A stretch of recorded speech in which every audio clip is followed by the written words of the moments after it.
No próximo capítulo da novela Três Graças, o episódio já começa pegando fogo quando Bagdá e seu bando cercam Angélico na chacrinha. Um silêncio pesado toma conta do ar enquanto eles querem saber, sem rodeios, o que um desconhecido está fazendo ali. Angélico tenta parecer firme, mas a impressão é clara. Basta uma palavra torta para tudo virar um campo minado. Longe desse confronto, Gerluce perde a paciência ao encontrar Joaquim parado na porta de seu trabalho. Sem tempo para amenidades, ela exige explicações. Joaquim, sempre com aquela lábia escorregadia, solta que estava apenas reconhecendo o local. A justificativa só joga gasolina na fogueira. O bate-boca vira duelo. Ela acusa perseguição. Ele rebate falando em ingratidão. Saem os dois feridos, no orgulho e na consciência. Antes de continuar, clique no botão de gostei, se inscreva no canal e comente de qual cidade você assiste a novela. Enquanto isso, no escritório de Feliciano, João Rubens e Casper entram como quem fareja fortuna antes mesmo de abrir a porta. Eles não só demonstram desejo pela escultura As Três Graças, como jogam na mesa condições que deixam Feliciano sem chão. Pagamento imediato, sigilo absoluto e exclusividade. O empresário tenta manter a postura, mas percebe que está lidando com negociadores que sabem espremer até a última gota.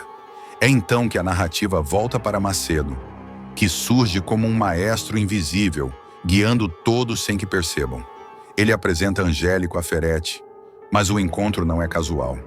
Macedo revela seu plano calculado, colocando o rapaz para observar José Maria com precisão cirúrgica. Ferete tenta disfarçar o desconforto, mas nota que Angélico é bem mais que um ajudante. É uma peça central no tabuleiro que Macedo move em silêncio. E quando a noite parece já ter entregado tudo, Ferete leva um choque colossal. Lorena e Juquinha são flagrados por ele dentro de um carro, escondidos, tensos, carregando no olhar um segredo que pesa mais do que conseguem suportar. Eles viram algo que não deviam, e agora nenhum deles sabe qual será o próximo passo.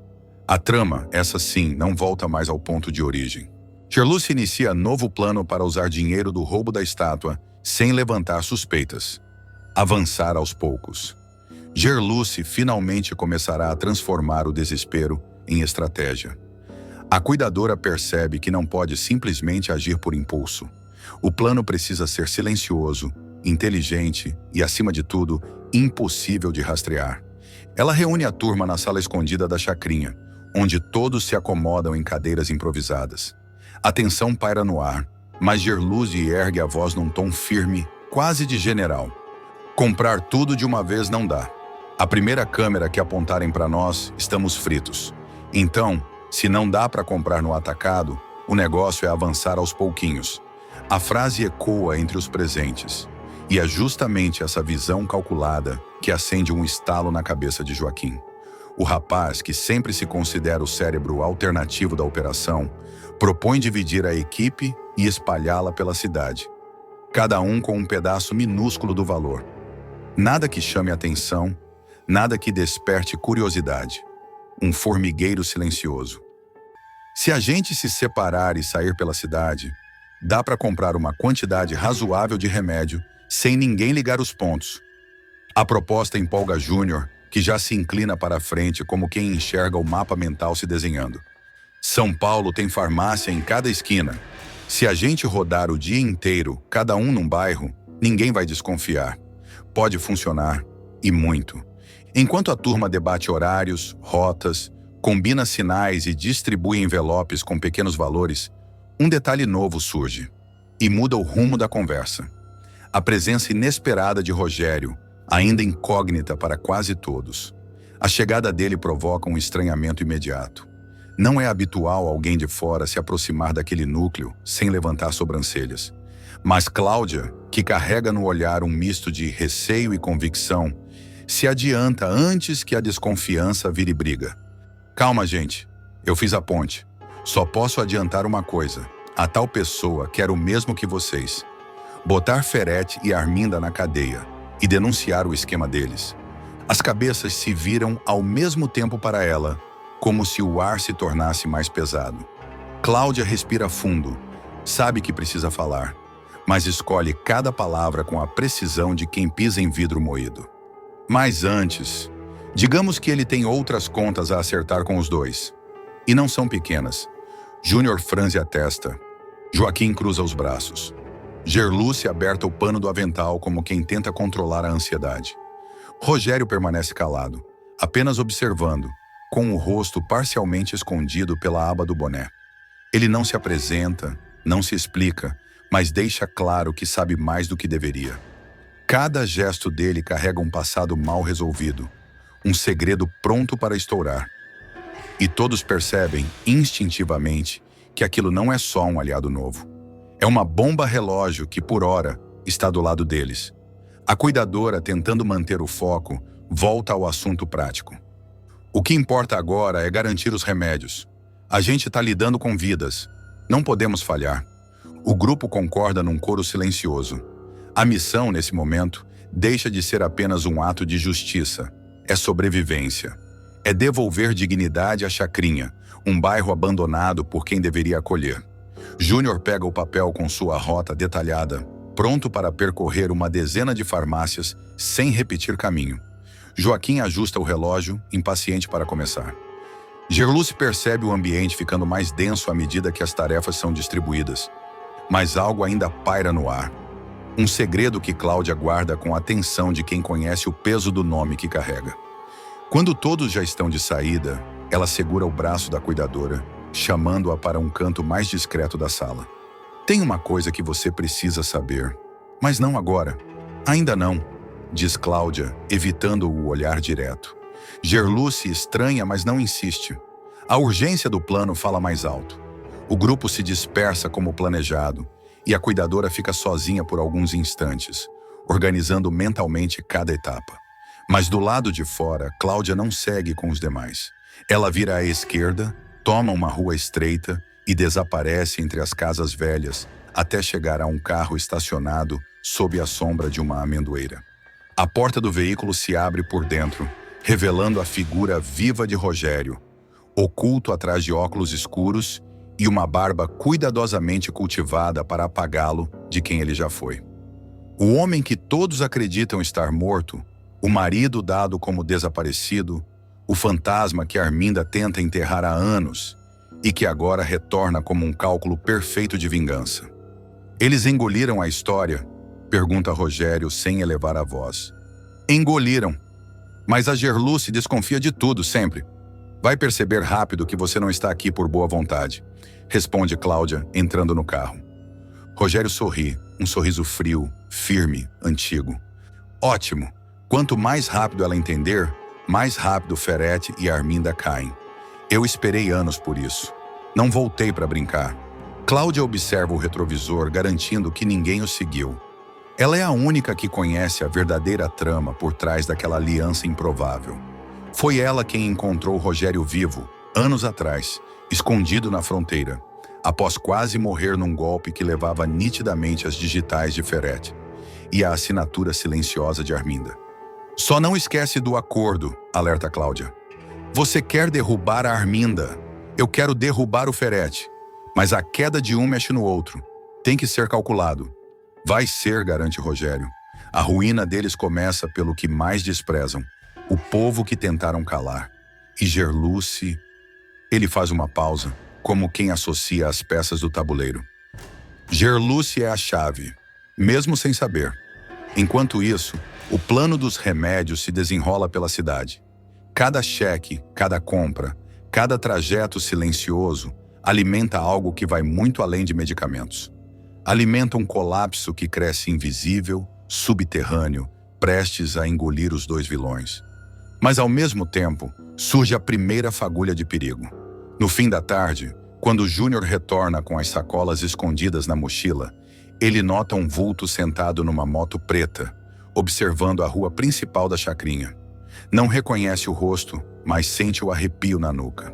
Ele acelera o passo. Gerluce abre o portão rapidamente, percebendo que algo está errado. Aconteceu alguma coisa? Ela pergunta. Alguém está rondando, e não parece curioso. Parece informado. Gerluce fecha o portão com força, o coração disparado. Cláudia, do outro lado da cidade, Recebe uma mensagem curta no celular. Ferete já está desconfiando.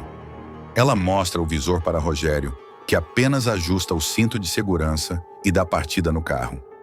Perfeito, murmura. Quanto mais ele farejar, mais rápido ele cai na armadilha. Arminda virá logo atrás. E no silêncio da chacrinha, Gerluce ainda não imagina que está no centro de uma guerra maior. Uma guerra que Rogério iniciou no dia em que decidiu continuar vivo, apenas para destruir os dois que tentaram enterrá-lo.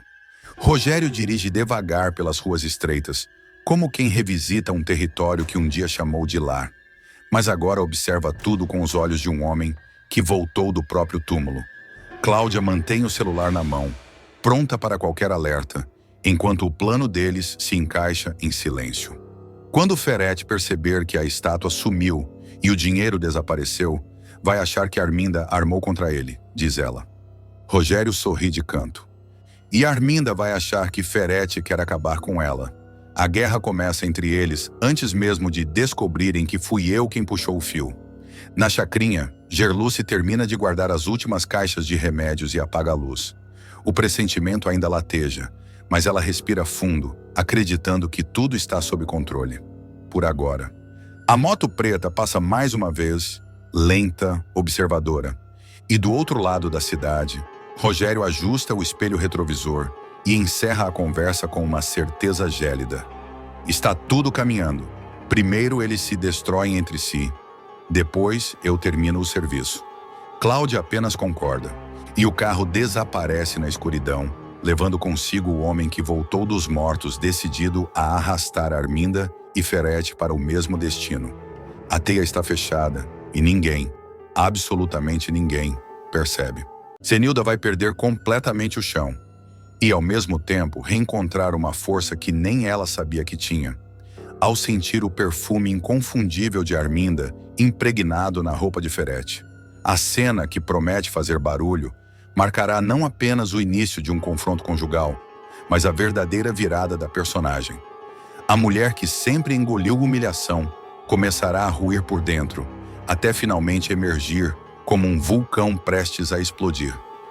Tudo começará quando Ferete chegar em casa no fim da tarde, alegando que teve uma reunião longa, cansativa e cheia de pendências burocráticas. Zenilda, que vinha estranhando os sumiços do marido, se aproximará para abraçá-lo. Mas o gesto carinhoso se tornará uma sentença. Assim que seu nariz encostar na camisa de Ferete, o mundo de Zenilda parece parar. O cheiro não era qualquer cheiro, era aquele perfume, o mesmo que Arminda usa desde sempre, doce, marcante, impossível de ignorar e, pior, impossível de confundir. Ela recuará devagar, como quem leva um tapa invisível. Seus olhos se estreitam, o coração bate mais rápido, a respiração falha, e então, a frase que mudará tudo. É o perfume dela. Não adianta negar. A partir dali, o clima dentro da casa se transforma em campo de batalha. Ferete, mestre em manipulação e ironia, tentará sair pela tangente. Levantará as mãos, dará risadinha de deboche como se estivesse diante de um mal-entendido ridículo. Claro que é o perfume dela. Arminda me fez assinar uns papéis e me agarrou. Mulher poderosa é assim. Cheira forte. A forma como ele dirá isso não será inocente. Será provocativa, calculada, quase um desafio para ver até onde a esposa tolera ser pisada. Só que desta vez, Zenilda não aceitará ser tratada como tola. Ela avança, não fisicamente, mas com um olhar que Ferete nunca viu nela. É nesse instante que o vilão percebe que algo está diferente. Zenilda não está apenas com ciúmes. Ela está em processo de metamorfose. Os próximos capítulos mostrarão a força dessa virada. Zenilda começará a vigiar cada passo do marido. Nada passará despercebido. O horário que ele sai, o horário que retorna, as mensagens que ele tenta esconder, as ligações que atende no corredor, a roupa passada às pressas, o cheiro de perfume que insiste em voltar.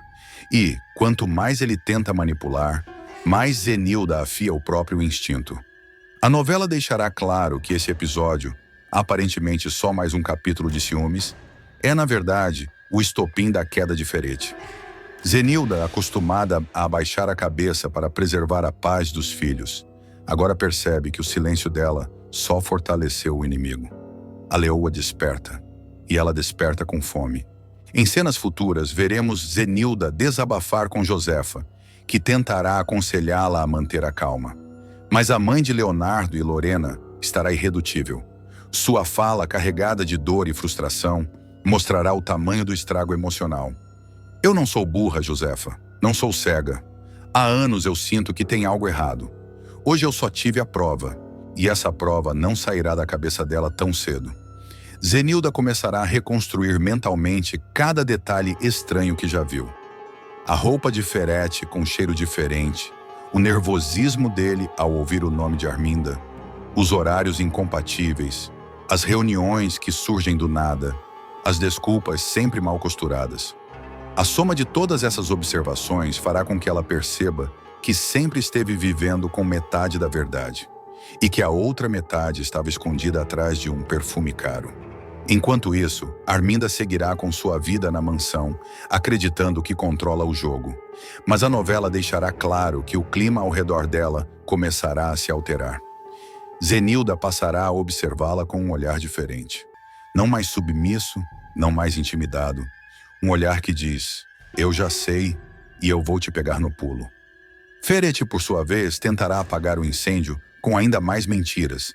Dirá que Arminda o assediou, que pegou ele de surpresa, que ela tem mania de passar perfume demais, que tudo não passou de um mal-entendido exagerado por Zenilda. Só que dessa vez ele fala, mas não convence. A confiança que Zenilda sentia no homem se quebra como vidro. E quando essa confiança se quebra, nada mais segura. A novela mostrará a Zenilda recolhendo provas silenciosas. Ela começará a prestar atenção nas roupas que ele usa quando diz que vai ao mercado. Reparará na forma como ele arruma o cabelo quando diz que vai buscar o carro no mecânico. Notará mensagens apagadas. Ouvirá conversas pela metade. Ela se tornará uma investigadora dentro da própria casa. E o telespectador perceberá que, pela primeira vez, Ferete tem motivos reais para temer. A personalidade dela mudará aos poucos. Zenilda passa a responder. Enfrenta, questiona, cutuca. Ela já não recua diante do deboche do marido. Pelo contrário, ela avança. Ferete, acostumado a dominar a esposa emocionalmente, começará a perder terreno. E quanto mais ele tenta retomar o controle, mais Zenilda demonstra que a antiga mulher acabou. Ela vai começar a se arrumar mais, a sair sem avisar, a conversar com pessoas que Ferete nunca permitiu que ela conversasse. Um gesto simbólico marcará essa virada. Zenilda abre a gaveta onde guarda seus perfumes antigos. Perfumes que deixou de usar porque Ferete dizia que eram fortes demais. Ela passa o perfume com orgulho. Ela se olha no espelho como quem volta para si, depois de anos adormecida. A novela aproveitará esse momento para aprofundar a relação dela com os filhos. Leonardo percebe que a mãe está mudando, mas ainda não entende por quê. Lorena, mais sensível, desconfiará de que Zenilda está sofrendo por dentro. Mas Zenilda esconderá tudo até ter a prova concreta da traição. E essa prova não demora. Arminda, cada vez mais ousada em seus encontros com Ferete, comete deslizes.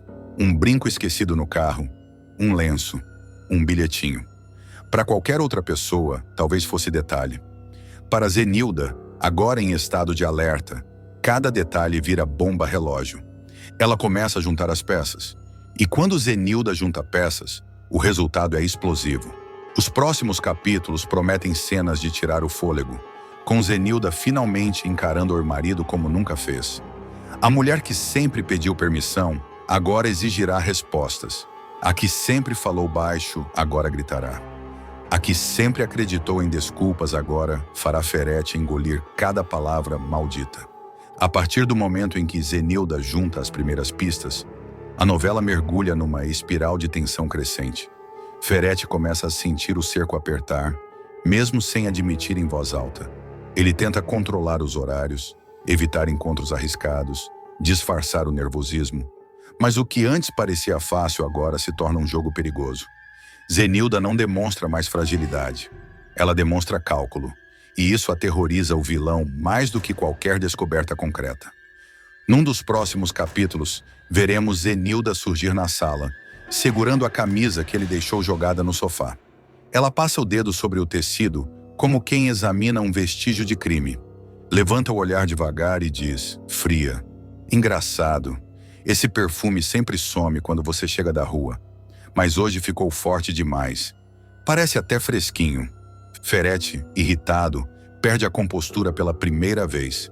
Ele ergue a voz, diz que está cansado, que ela está ficando paranoica, que tudo é fruto da imaginação dela. Mas cada ataque só reforça o que Zenilda já sabe. A insegurança dele revela mais do que qualquer cheiro.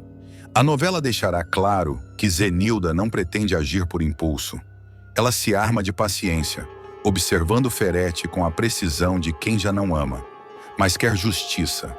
Começa a falar menos, a escutar mais. Ela percebe que cada pequena mudança no tom de voz do marido diz muito. Percebe também como ele se arruma com um entusiasmo que antes era só para aniversários ou reuniões importantes. Agora, cada saída para resolver algo rápido parece um desfile secreto para Arminda. E a mansão das graças começa a sentir o clima estranho. Não é preciso que Zenilda conte nada. A tensão dela chega antes dela própria. Josefa, com seu instinto apurado, tenta arrancar alguma confissão, mas Zenilda apenas responde com frases curtas. Eu só estou vendo tudo com olhos novos.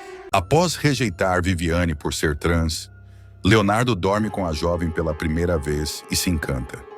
Leonardo começará uma jornada íntima e transformadora que vai virar não apenas sua vida amorosa de cabeça para baixo, mas também sua visão de mundo. Depois de tanto fugir, recuar, negar e tentar racionalizar o que sentia, o rapaz finalmente vai encarar a verdade que o consome por dentro. Viviane mexe com algo que ele nunca conseguiu controlar. E é justamente essa falta de controle que o aterroriza e fascina. A revelação de que Viviane é uma mulher trans foi, num primeiro momento, um choque para ele. Não por preconceito declarado, mas por toda a bagagem emocional, estrutural e familiar que o cerca. Leonardo cresceu ouvindo que precisava seguir o roteiro perfeito. Casamento hétero, aparência impecável, comportamentos esperados, nada que desagradasse Ferete, o pai controlador. Só que essa cartilha começa a ruir quando Viviane entra na vida dele com delicadeza, força e verdade. O que ninguém imagina é que Leonardo passará noites em claro, rolando de um lado para o outro, lembrando do jeito que ela ri, do brilho dos olhos dela, da firmeza com que fala da própria história. Ele tenta convencer a si mesmo de que é só admiração, só curiosidade, só sintonia. Mas no fundo, já sabe que é amor querendo nascer. E quanto mais ele tenta sufocar esse sentimento, mais ele cresce. Tudo muda quando Leonardo toma coragem e decide ir até a chacrinha, onde Viviane mora. O clima ali é diferente de tudo que ele conhece. Leve, simples, vivo. Ela abre a porta sorrindo, surpresa com a visita inesperada. Surpresa e também desconfiada, afinal não esperava vê-lo tão cedo, depois da conversa difícil em que ele recuou, tomado pelo medo. Mesmo assim, Viviane o recebe com carinho. Prepara um chá doce com hortelã, abre as janelas para entrar um vento fresco da tarde, mostra os quadros que pinta nas horas vagas e tenta deixá-lo à vontade, mesmo percebendo a tensão que ainda o acompanha. Leonardo, aos poucos, se desarma. Senta no sofá, respira fundo, observa o ambiente colorido e percebe que ali não existe pressão, julgamento, cobrança. É só ele e ela, sem máscaras. Em poucos minutos, o rapaz relaxa tanto que acaba cochilando. Viviane o observa dormir, num misto de ternura e choque. Nunca imaginou que alguém que parecia tão preso, tão blindado, pudesse confiar nela a ponto de se permitir adormecer ali, no meio da tarde, como se estivesse seguro pela primeira vez em muito tempo. Ela cobre Leonardo com uma manta leve e decide deixá-lo descansar. Quando desperta, ele se sente estranho, confortável demais, vulnerável demais, conectado demais. Viviane questiona se ele está bem, e o sorriso dele responde antes das palavras. A calmaria é quebrada quando Leonardo pega um porta-retratos antigo, tentando olhar uma foto dela com Gerluce. Na tentativa de afastar o vidro trincado, Ele acaba deixando o objeto cair no chão. Os pedaços se espalham e os dois se abaixam ao mesmo tempo para recolher. As mãos se encontram. As respirações se misturam. É aí que o impulso acontece. Um beijo rápido, inesperado, cheio de urgência, cheio de confissão silenciosa. Ele se afasta num sobressalto, como se tivesse cometido um erro. Mas antes que Viviane pense o mesmo, Leonardo encara a moça e solta, quase rindo de nervoso: "Acho que vou precisar de outro beijo para saber como eu me senti." Viviane fica sem ar. O segundo beijo vem mais lento, mais consciente, mais verdadeiro. Um beijo que diz muito mais do que qualquer diálogo que eles poderiam ensaiar. De repente, uma buzina ecoa na rua, alta, brusca, trazendo Viviane de volta ao mundo real. O bairro é perigoso, especialmente à noite, e ela sabe que Leonardo não está acostumado com os riscos da região. Não dá para deixá-lo voltar para casa naquele horário. "Fica aqui hoje, dorme no sofá", sugere ela, tentando manter a naturalidade, embora o coração estivesse batendo descompassado. Leonardo hesita, olha para a porta, olha para ela e aceita. A noite se desenrola com conversas baixas, tímidas, cheias de pausas significativas. Viviane ajeita a manta no sofá. Leonardo agradece. Por algum motivo, eles ficam um tempo demais se olhando antes de se despedirem. E quando as luzes se apagam, cada um lida com seus próprios pensamentos. Viviane teme que ele acorde arrependido. Leonardo teme acordar e sentir que ainda está sonhando. No dia seguinte, o sol invade a sala e ilumina o rosto de Leonardo. Viviane o observa por segundos, tentando decifrar se ele está confortável, se vai se afastar, se vai negar tudo. Mas o que a surpreende é justamente o contrário. Ele acorda sorrindo, com uma paz que não sente há anos. No entanto, Viviane continua assustada. O peso da responsabilidade cai sobre seus ombros. Ela não quer ser usada, não quer ser apagada, não quer ser um segredo de ninguém. "Léo, acho melhor você ir", diz ela, suave, mas firme. Ele se levanta devagar, encara a moça e segura sua mão. "Eu volto." É só isso. Mas para Viviane, é o suficiente para tirá-la do eixo. Quando ele passa pela porta, ela precisa literalmente se abanar com as mãos, tentando controlar o turbilhão que toma conta do peito. Ao chegar à mansão, Leonardo dá de cara com Ferretti. O empresário, sempre desconfiado, sempre controlador, percebe na hora que o filho está com a mesma roupa da noite anterior. O olhar dele percorre o jovem de cima a baixo, como se tentasse arrancar a verdade pela força. "Onde você estava? Dormindo por aí?" "Por aí onde?" Leonardo desvia, não responde, tenta subir as escadas. Ferretti aperta o maxilar, já sentindo o cheiro de rebeldia. E não demora para Lorena aparecer também. A irmã, muito mais sensível e conectada às mudanças ao redor, nota o brilho diferente no olhar de Leonardo, a voz mais leve, a atitude menos rígida. "Você passou a noite fora, e eu acho que sei com quem." Leonardo congela. Ela continua.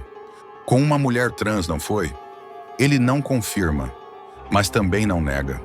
E esse silêncio diz mais do que 1000 palavras.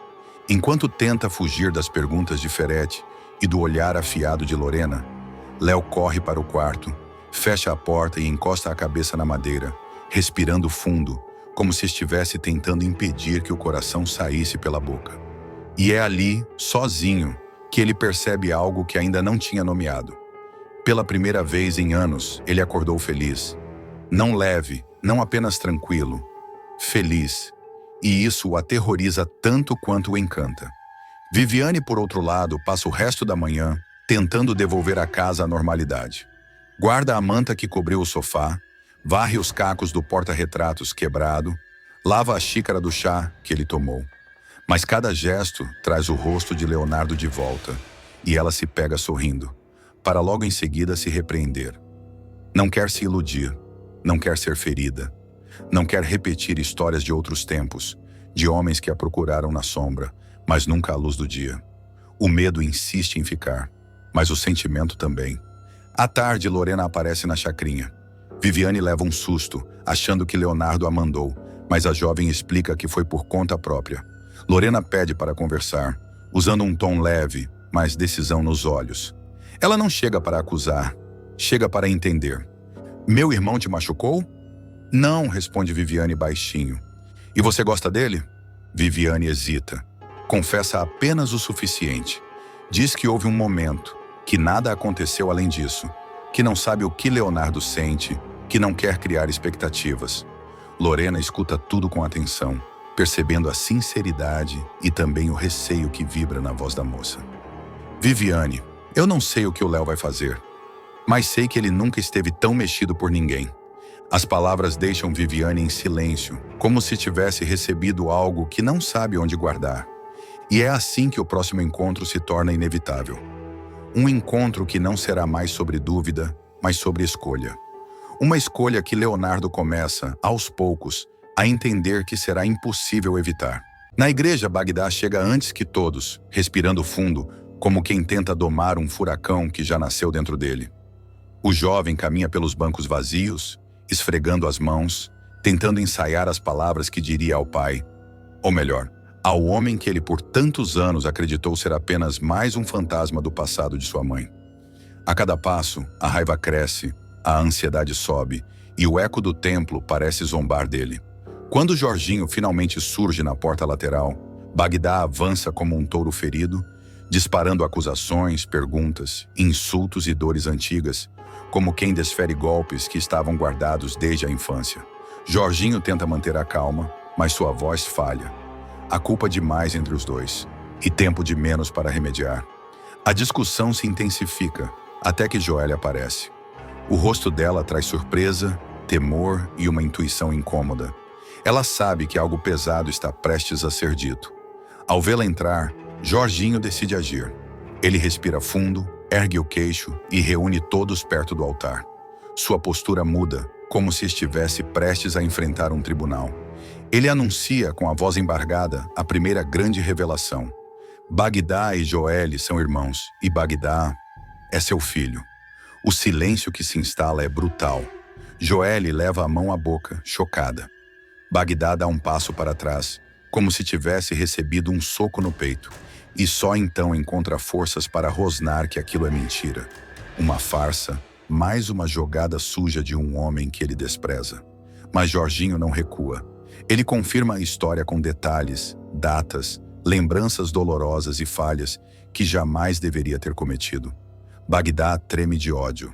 Joelle, perdida, tenta juntar as peças de uma vida inteira que, de repente, parece ter sido construída sobre um palco de sombras.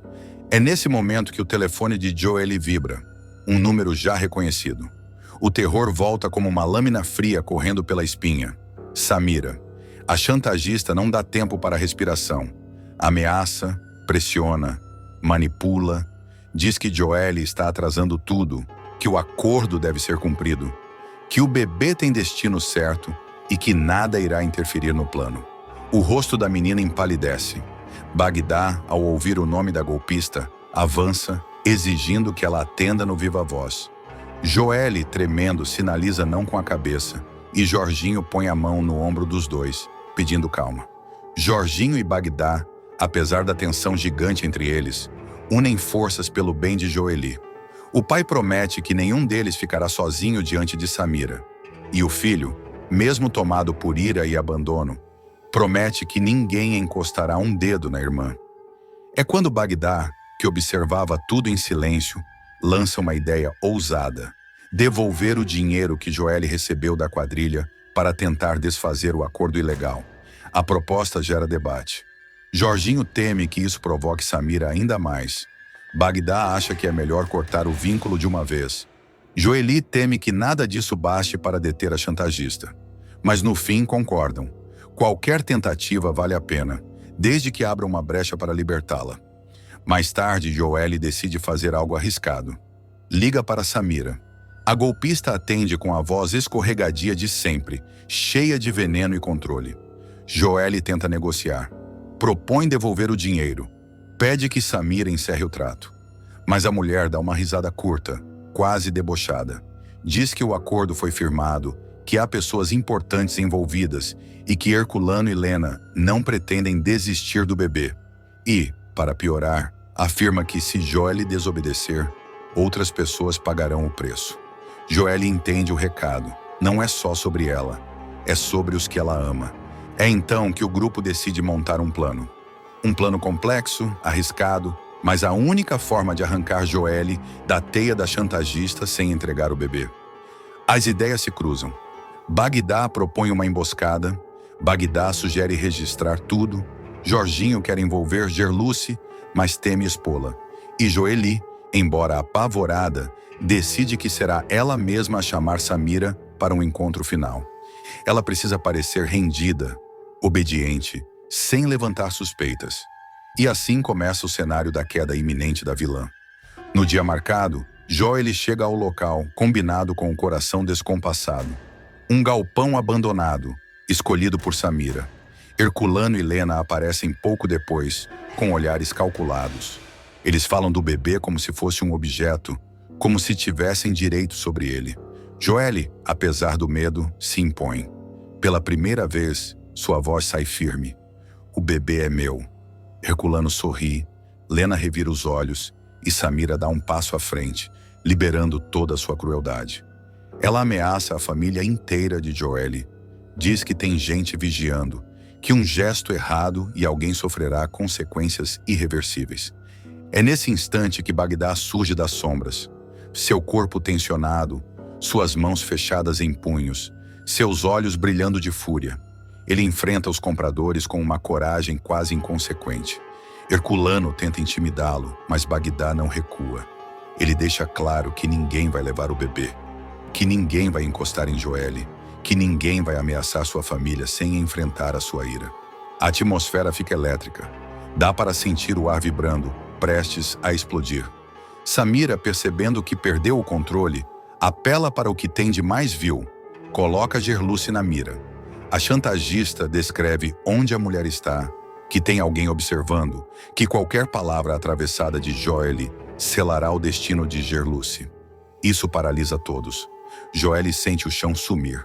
Jorginho, escondido a poucos metros, empalidece. Bagdá avança, mas Samira ameaça apertar um botão no celular. A tensão atinge o ápice. É quando Joelle, tomada por desespero e coragem simultaneamente, faz uma revelação que muda a cor de toda a cena. O pai do meu bebê é Raul, o filho da Arminda. O nome Raul paira sobre o galpão como um trovão que ninguém previu. Samira, por alguns segundos, perde o controle da própria expressão. E isso basta para Joelle perceber que atingiu exatamente o ponto fraco. Herculano aperta os olhos, desconfiando que a chantagista omitiu informações essenciais. Lena, mais prática, dá um passo para trás. Ela entende imediatamente que a transação fica muito mais arriscada quando envolve alguém da família de Arminda.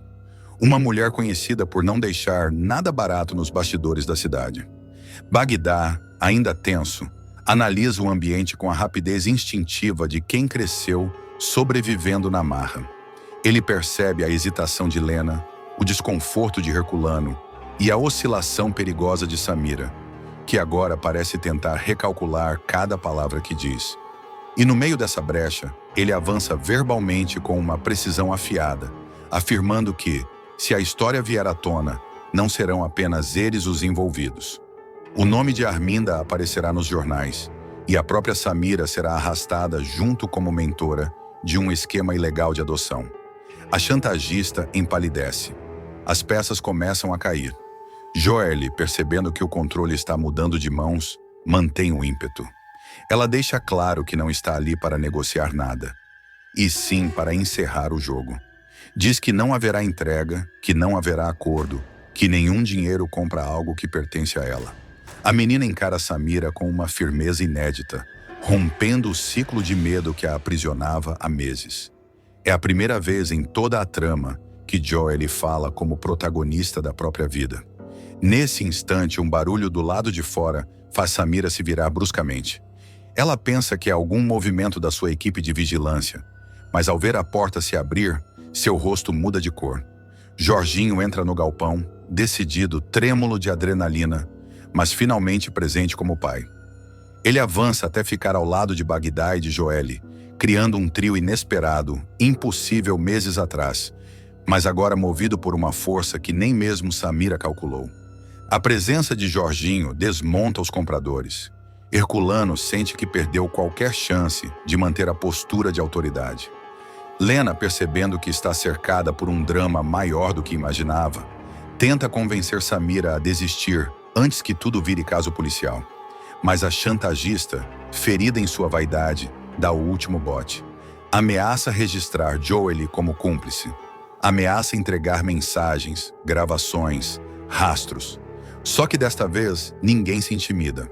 O jogo virou. O medo mudou de lado. Bagdá se adianta como escudo. E a própria Joely, com uma calma surpreendente, avisa que já tomou providências. Que a polícia sabe onde ela está. Que se Samira tenta algo, nomes, contatos e endereços começam a ser compartilhados automaticamente. A vilã sente o golpe no estômago. Joely realmente se preparou. Herculano e Lena, agora temendo que a situação degringole de vez, decidem recuar. Eles anunciam que estão fora do acordo, deixam claro que não querem ser associados a nenhum crime e se afastam rapidamente do galpão, carregando consigo a frustração e o medo de que seus nomes apareçam no noticiário a qualquer momento. Samira, vendo seu negócio ruir diante dos seus olhos, tenta manter o orgulho, mas o controle escapa por entre seus dedos.